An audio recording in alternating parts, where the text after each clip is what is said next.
بسم اللہ الرحمن الرحیم۔ السلام علیکم ناظرین، فتح کے سلسلے میں ہم نے جو گفتگو شروع کی، آج اس کی چوتھی قسط کے ساتھ آپ کی بارگاہ میں حاضر ہیں۔ حدیث لا نورس سے ہم بات شروع کریں گے، جس کے اوپر ہماری پچھلی ویڈیو میں گفتگو کافی سیر حاصل ہوئی، لیکن اس میں وقت کی کمی کے سبب ایک پہلو کو ہم نے چھوڑ دیا، کیونکہ حدیث لا نورس میں کہا یہ گیا کہ پیغمبر صلی اللہ علیہ وسلم نے یہ فرمایا کہ نحن معاشر الانبیاء لا نورث ولا نارث، نہ ہم وراثت پاتے ہیں نہ ہم وراثت چھوڑتے ہیں۔ اس ضمن میں اگر آپ سیرت اور حدیث کی کتابیں اٹھا کے دیکھیں اور اس میں معلوم کریں کہ ام ایمن کون تھی، تو آپ کو اچھے سے معلوم ہو جائے گا کہ ام ایمن جناب سیدہ آمنہ بنت وہب سلام اللہ علیہ کی کنیز تھی، جو کہ غالباً ان کو ان کے شوہر نامدار حضرت عبداللہ ابن عبد المطلب نے تحفے میں دی تھی۔ بعض روایات میں یہ ہے اور بعض میں یہ ہے کہ بی بی آمنہ سلام اللہ علیہ کی وہ کنیز تھی، لیکن یہ نہیں بتایا گیا کہ انہوں نے خود خریدی یا ان کو شوہر نے تحفے میں عطا فرمائی۔ بہرطور جب سرکار رسالت مآب اپنی والدہ مائدہ کے ساتھ مدینے کے سفر سے واپس آ رہے تھے، جہاں راستے میں بی بی سیدہ آمنہ بنت وہب سلام اللہ علیہ کا انتقال پرملال ہوا، اس وقت پرسان حال کوئی بھی نہ تھا سوائے ان کی کنیز جناب ام ایمن کے، اور جناب ام ایمن نے رسول اللہ صلی اللہ علیہ وسلم کے بچپن میں ان کی حفاظت اور کفالت کی ذمہ داری بطور ایک وفادار کنیز نبھاتے ہوئے ان کو واپس مکہ مکرمہ میں اپنے دادا کے پاس لے کے آئیں۔ پھر حضرت رسالت مآب صلی اللہ علیہ وسلم کی تربیت اور کفالت کی ذمہ داری ان کے دادا جناب عبد المطلب اور اس کے بعد جناب ابو طالب کے پاس رہی، لیکن خدمت کی ذمہ داری جناب بی بی ام ایمن کے پاس رہی، حتیٰ کہ سرکار رسالت مآب صلی اللہ علیہ وسلم نے ان کو خود آزاد فرمایا، اور آزاد فرمانے کے باوجود جناب ام ایمن نے سرکار رسالت مآب کا گھر چھوڑنے سے انکار کر دیا اور کہا کہ سرکار، جتنی محبت اور عزت آپ کے گھر سے مجھے ملی ہے، میں آپ کو چھوڑ کے نہیں جاؤں گی۔ اہل سنت مصادر میں جیسے کہ انصاب الاشراف جیسی کتابیں اور سیرت ابن ہشام، انہوں نے اس چیز کو مسلسل نقل کیا کہ حضور صلی اللہ علیہ وسلم نے ام ایمن سے فرمایا کہ میں نے تمہیں آزاد کیا۔ آزاد اسے کیا جاتا ہے جو کہ غلام ہو، اور تاریخ میں کہیں موجود نہیں کہ سرکار رسالت مآب صلی اللہ علیہ وسلم نے ام ایمن کو خریدا ہو، بلکہ وہ اپنی والدہ کی طرف سے ترکے میں ان کو ملی تھی، جو کہ ان کو وراثت میں ملی تھی۔ تو گویا کہ جو کہا گیا کہ حضور صلی اللہ علیہ وسلم کے ساتھ جو بیان منسوب کیا گیا کہ آپ نے فرمایا کہ ہم معاشر الانبیاء ترکے میں کچھ نہیں لیتے، ترکے میں کچھ نہیں چھوڑتے، تو اس کا دوسرا حصہ حضور کی خود زندگی میں، آپ کی صلی اللہ علیہ وسلم کی مسلسل 63 سالہ زندگی اس کا مسلسل انکار کر رہی ہے کہ حضور نے ترکے میں کنیز کو پایا بھی، ان کو اپنی کنیزی میں رکھا بھی، اور اس کے بعد ان کو آزاد بھی فرمایا، اور یہاں تک کیونکہ ان کی والدہ محترمہ کی وہ کنیز تھی، کچھ روایات اہل سنت میں حضور صلی اللہ علیہ وسلم کے ذریعے سے ایسی روایات بھی منسوب ہیں کہ جس میں فرمایا کہ ام ایمن میری والدہ کے بعد میری دوسری ماں ہے، اور یہاں تک کہ جناب ام ایمن کے بارے میں سرکار رسالت مآب نے فرمایا کہ دنیا کی تمام خواتین کی گواہی ایک مرد کے مقابلے میں نصف ہے، لیکن ام ایمن ایمان میں اتنی کامل ہیں کہ ان کی گواہی مکمل ہے۔ اور جناب سیدہ فاطمہ الزہرا سلام اللہ علیہ جب دربار خلافت میں گئیں تو آپ اپنے ساتھ گواہوں میں ام ایمن کو اسی لیے لے کے گئی کہ ام ایمن کی گواہی ایک مرد کے برابر گواہی تھی، اور جناب ام ایمن کی گواہی کو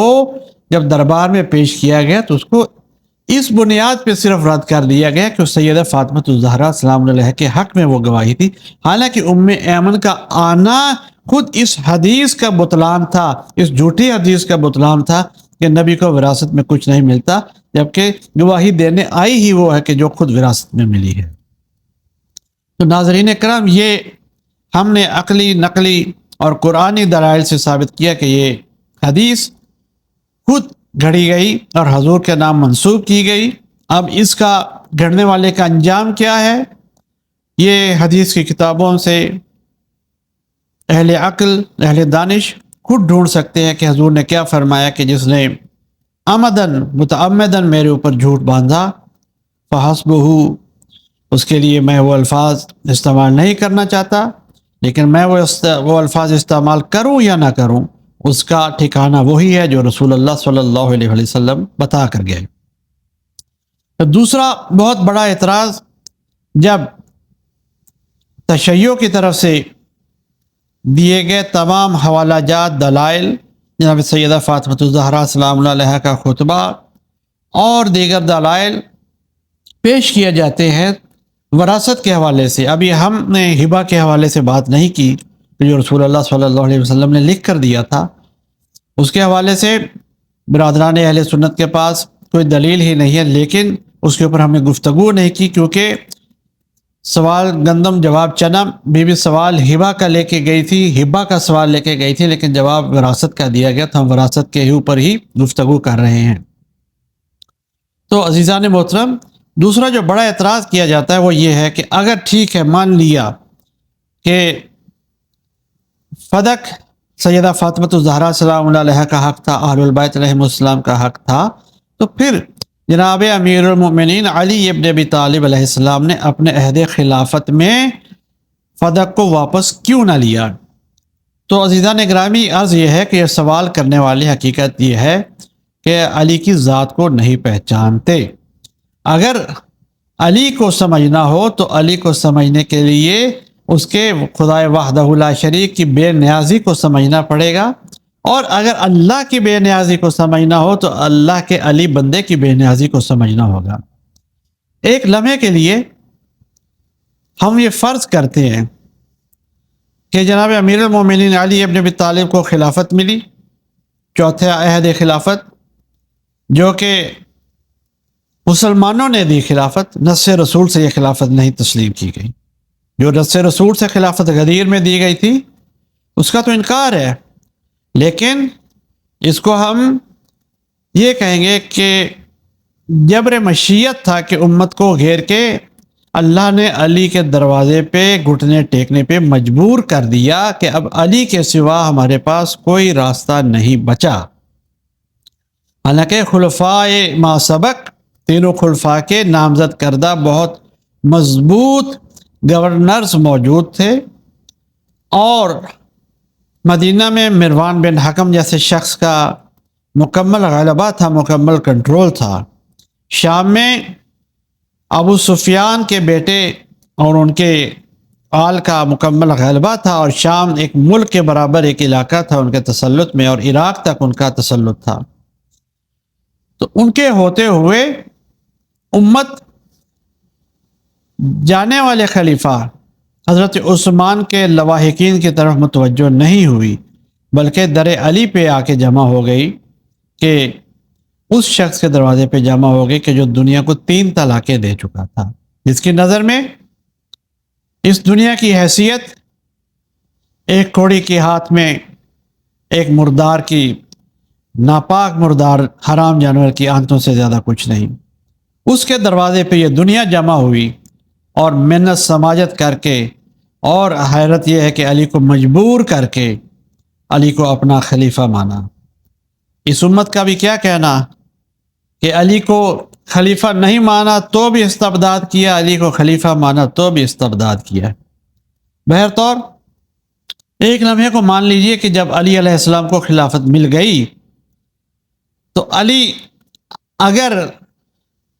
فدق کو آج واپس لے لیتے، اسی وقت واپس لے لیتے اور کہتے کہ ہاں آج حکومت میرے ہاتھ میں آ گئی، آج میں فدق واپس لینے کا اعلان کرتا ہوں، تو آپ مجھے دل پہ ہاتھ رکھ کے بتائیے کہ 1400 سال سے جو مورخ مسلسل بنی امیہ کے گیت لکھنے سے تھک نہیں رہا، جو سقیفہ کی وکالت کرتے ہوئے تھک نہیں رہا، تمام بین ثبوت ہونے کے باوجود فدق سیدہ فاطمہ الزہرا سلام اللہ علیہا کا حق تسلیم نہیں کر رہا، اگر امیر المومنین علی ابن ابی طالب اس کو لے لیتے تو کیا یہ لوگ یہ نہ لکھتے کہ علی نے خلافت کے 40 سال انتظار کیا کہ وہ موقع کب آئے کہ علی فدق کو چھین لے۔ عزیزان محترم، اس چیز کے اوپر آپ غور کیجئے کہ اگر علی علیہ السلام فدق کو لے لیتے تو آج جو لوگ کربلا جیسے سانحے کو بے شرمی اور ڈھٹائی کے ساتھ یہ کہنے سے نہیں چوکتے کہ یہ اقتدار کی جنگ تھی، دو شہزادوں کی جنگ تھی، وہ علی علیہ السلام کے اس وقت فدق کو لے لینے کو یہی کہتے کہ علی انتظار کر رہے تھے کہ وہ موقع کب آئے کہ علی فدق کو لے لیں اور اپنے تصرف میں لے لیں۔ لیکن امیر المومنین علی ابن ابی طالب علیہ السلام کی ہستی قیامت تک ہونے والے واقعات کو دیکھ رہی ہے، اور فدق نہ لینے میں ایک حکمت یہ تھی کہ علی علیہ السلام اپنا دامن مورخ کے ناپاک قلم کے اڑنے والے چھینٹے اپنے دامن پہ نہیں پڑنے دینا چاہتے تھے۔ دوسرے، جس کا حق تھا فدق، جس کو رسول اللہ نے خود دیا تھا، اللہ کی آیت کی ذیل میں دیا تھا، وہ اس دنیا سے روتی ہوئی چلی گئی، اور وہ کہہ کے گئی کہ اب یہ مقدمہ پیش ہوگا اللہ کی عدالت میں، اور جس میں وکالت کریں گے جناب محمد مصطفیٰ صلی اللہ علیہ وآلہ وسلم۔ تو کیسے ممکن ہے کہ علی اس مقدمے کو اپنے ہاتھ میں لے لیں جس کے لیے سیدہ فاطمۃ الزہرا سلام اللہ علیہا یہ کہہ کے گئی ہوں کہ اللہ کی عدالت میں یہ مقدمہ پیش ہوگا اور میں محمد مصطفیٰ کو اس کے لیے اپنا وکیل مقرر کر کے کھڑا کروں گی۔ تو علی علیہ السلام اسی وقت کا انتظار کر رہے ہیں۔ علی کو جلدی نہیں تھی کہ وقت اور موقع ہاتھ سے نکل جائے گا اور پھر یہ موقع دوبارہ کبھی نہیں آئے گا۔ بدلہ وہ لیتا ہے جس کو یہ ڈر ہوتا ہے کہ یہ موقع ہاتھ سے نکل جائے گا، وہ آج یہ موقع ہاتھ میں آیا ہے، ابھی بدلہ لے لیا جائے ورنہ دوبارہ یہ موقع آئے یا نہ آئے۔ دنیا کا یہی دستور ہے، لیکن اللہ کا قانون بالکل عجیب ہے۔ اللہ کا قانون الگ ہے اور اللہ والے اسی قانون پہ چلتے ہیں۔ جب دربار شام میں یزید ملعون نے سیدہ زینب سلام اللہ علیہ سے کہا کہ اللہ نے نعوذ باللہ کہ تم لوگوں کو ہمارے ہاتھوں میں گرفتار کر کے رسوا کیا، اور کہاں ہے وہ بدلہ جس کا تم لوگ وعدہ کرتے تھے، تو بی بی نے یہی جواب دیا تھا کہ اللہ کو جلدی نہیں ہے کہ یہ موقع اس کے ہاتھ سے نکل جائے گا اور پھر یہ موقع نہیں آئے گا، اس لیے وہ ابھی آج کربلا ہوئی ہے تو آج ہی بدلہ دے دے، آج ہی بدلہ لے لے۔ جیسے قرآن کہتا ہے کہ نمدہم فی طغیانہم، اللہ تعالیٰ تو ان کی مدت کو بڑھا دیتا ہے، کہ بغاوت کی مدت کو بڑھا دیتا ہے کہ جتنی کر سکتے ہو اتنی کرتے چلے جاؤ۔ یہی 1400 سال سے جو لوگ فدق کے اوپر قبضہ کر کے گئے وہ اور ان کے وکلا قیامت تک ان کی مدت کو اللہ نے بڑھا رکھا ہے، اور جس دن اللہ نے وہ رسی کھینچی اس دن اس کا فیصلہ ہوگا، اور اللہ کے میزان کے اوپر اس کا فیصلہ ہوگا۔ اس لیے امیر المومنین علی ابن ابی طالب علیہ السلام کو جلدی نہیں تھی کہ وہ یہ کوشش کرتے کہ آج مجھے اقتدار مل گیا تو میں فدق لے لوں۔ فدق جس کا حق تھا وہ چلی گئی اس دنیا سے، اور علی کے سامنے، علی کی آنکھوں میں اس دنیا کی وقت ہی کیا ہے؟ تم ایک فدق کی بات کرتے ہو، علی کی نظر میں تمہاری کل مسلم سلطنت کی کچھ وقت نہیں ہے، کل دنیا کی کچھ قیمت نہیں ہے علی کی آنکھوں میں۔ اس علی کے لیے کہتے ہو کہ علی نے فدق کیوں نہ لیا؟ اور اگر فدق کی قیمت دینی ہی ہے تو ہارون الرشید نے امام موسیٰ کاظم علیہ السلام سے کہا کہ یہ ابن جعفر، ہم نے سنا ہے کہ فدق آپ کے دل میں آج بھی موجود ہے، اس کا دکھ آپ کو موجود ہے کہ آپ کی دادی معظمہ سے یہ چھینا گیا تھا، ہم چاہتے ہیں کہ آپ کو لوٹا دیں، تو آپ کیا ایسا ممکن ہے کہ فدق کی حدود کا تعین کر دیں تو ہم آپ کو فدق واپس لوٹا دیں؟ تو جناب امام موسیٰ کاظم علیہ السلام نے ایسا جواب دیا تھا کہ جس کے لیے جیسے قرآن نے کہا تھا کہ کفر کرنے والا محبوط ہو گیا، اسی طریقے سے یہ سوال کرنے والا حکمران محبوط ہو گیا۔ امام موسیٰ کاظم علیہ السلام نے کہا کہ فدق کی حدود کا تعین اگر تم چاہتے ہو تو اس کا تعین یہ ہے کہ جہاں جہاں تک سلطنت اسلامی کی حدود پہنچ چکی ہیں وہاں تک فدق کی حدود ہیں۔ حیران ہو کے کہنے لگا، محبوط ہو گیا، کچھ دیر کہنے لگا کہ یبن رسول اللہ، یبن جعفر، آپ کس طرح سے یہ کہہ رہے ہیں کہ فدق کی حدود پوری ملت اسلامیہ تک پھیل گئی جب تک جبکہ یہ تو مدینہ میں ایک قطع اراضی تھا۔ امام موسیٰ کاظم علیہ السلام نے اس کو یہی جواب دیا کہ جتنی مسلم سلطنت کی ترقی ہوئی ہے، جتنی فوجوں کو وہاں سے کمک میسر کی گئی ہے اور جتنی فتوحات کی گئی ہیں، وہ فدق کی آمدنی کے سبب کی گئی ہیں، اور جو کچھ فدق کی آمدنی کے سبب کیا گیا ہے وہ فدق ہی کا حصہ ہے، اس لیے وہ محمد و آل محمد کا حصہ ہے۔ یہ سننے کے بعد وہ خاموش ہو گیا اور اس نے دل میں طے کر لیا کہ یہ آل محمد یہ سمجھتے ہیں کہ مسلم سلطنت نہ صرف امام ہونے کے ناطے ان کے لیے اقتدار کا حق رکھتے ہیں، بلکہ یہ فدق کے حوالے سے بھی ان کے حصہ وراثت ہے۔ اس لیے اس نے دل میں ٹھان لیا کہ امام موسیٰ کاظم علیہ السلام کو وہ زندہ نہیں چھوڑے گا۔ تو عزیزان محترم، دیکھیے ہم نے ان دو روایات سے یہ ثابت کیا کہ فدق لینا محمد علیہ محمد رحمہ السلام کا مقصد ہی نہیں تھا۔ اگر محض فدق لینا مقصد ہوتا تو امام موسیٰ کاظم علیہ السلام بھی اس کو کہہ دیتے کہ ہاں یہ 20 مربع کلومیٹر کا ایریا، یہ 5000 کلومیٹر کا علاقہ ہمارا ہے، یہ ہمیں دے دو، اور ہارون رشید آسانی سے دے دیتا۔ اور اس کے بعد کہتا کہ دیکھیے 7ویں پشت میں 8ویں پشت میں محمد مصطفیٰ صلی اللہ علیہ وسلم کے بعد ہم نے فدق آل محمد کو واپس کر دیا، اور جس چیز سے 7 پشتیں جس کے لیے پریشان تھی ہم نے وہ پریشانی حل کر دی۔ یہ پریشانی ہی نہیں تھی۔ آج بھی فدق پریشانی نہیں ہے، آج بھی محبان آل محمد کے لیے پریشانی فدق نہیں ہے۔ فدق ہمارے لیے سوال ہی نہیں ہے، ہمارے لیے کوئی حیثیت ہی نہیں رکھتا۔ ہمارے لیے جو چیز حیثیت رکھتی ہے وہ مقام سیدہ فاطمہ الزہرا سلام اللہ علیہا ہے۔ ہمارے لیے جو چیز حیثیت رکھتی ہے وہ رسول اللہ کا مقام ہے کہ جن کے اوپر جھوٹی تہمت لگائی گئی، جن کے اوپر جھوٹی حدیث منسوب کی گئی۔ ہمارے لیے جو چیز تکلیف کا باعث ہے وہ سیدہ فاطمہ الزہرا سلام اللہ علیہا کے حق کو جھٹلانا ہے، ان کے بیان کو جھٹلانا ہے، صدیقۃ الکبریٰ کو یہ کہنا کہ آپ غلط ہیں، ہمارے لیے یہ تکلیف دہ ہے۔ فدق کو ثابت کر کے ہم کوئی آپ سے کوئی سعودی حکومت سے یا مسلمان حکومتوں سے یا کسی بھی جگہ سے، کسی مسلمان سے، کسی مولوی سے، کسی ملا سے، کسی مفتی سے ہم کوئی چیز لینا نہیں چاہتے۔ کیا دیں گے آپ ہمیں؟ کچھ بھی نہیں آپ لوٹا سکتے، اور جو کچھ ہمارے پاس تشیع کے پاس ہے ہم لے نہیں سکتے۔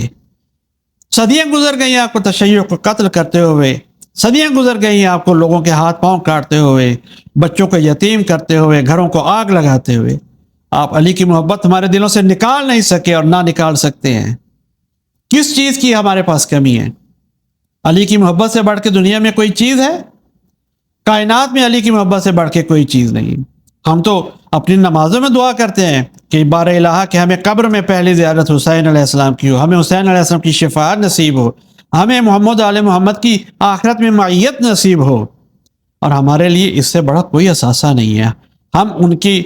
غلامی میں، ان کی نوکری میں، ان کی محبت میں جئیں، ان کی محبت میں ہم مارے جائیں، ان کی محبت میں ہم مشہور ہوں، اس سے بڑا ہمیں کوئی اعزاز ہی نہیں ہے۔ ہم فدق کے لیے چیختے صرف اس لیے ہے